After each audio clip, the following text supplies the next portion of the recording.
Barliq Vanxon çolpanlar berip təşviqatını qıpdı. Qas çıxırıydı ağşıya tamaqdan deb atayin davxanlarni izditib yurib shu oshxonaga bordik ekanmiz.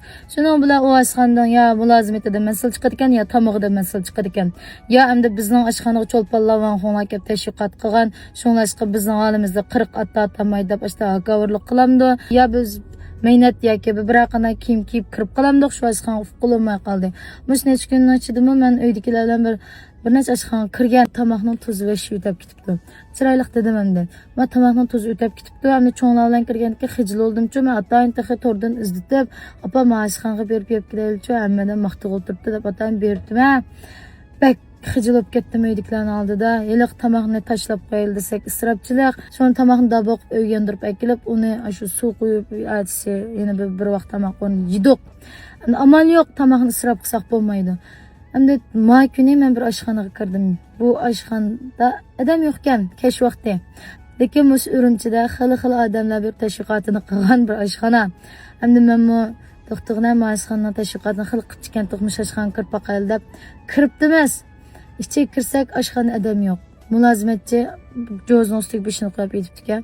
Shundan tomoq yetamsiz, ham savmay qolasiz deb men shunday qilganda hamma qil deb savmay qilib tomoq bo'rtdik. Tomoq bo'rtib olgandan keyin çay ekamidi. Şuna çay ekapasını zoptika desem, orunda kopap, caq men bu stakan caq jo'zning ustiga qo'ydim.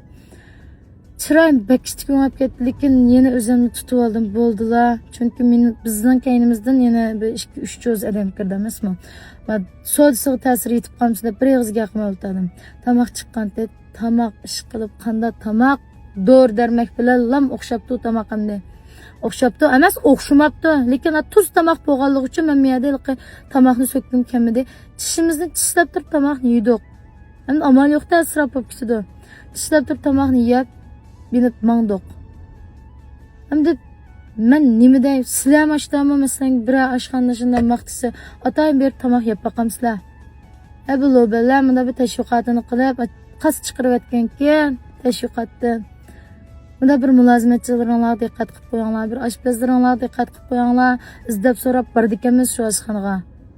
Vallahi men o'sha gapni bundan o'ta bir ish botdi, taxi. Ish qilib.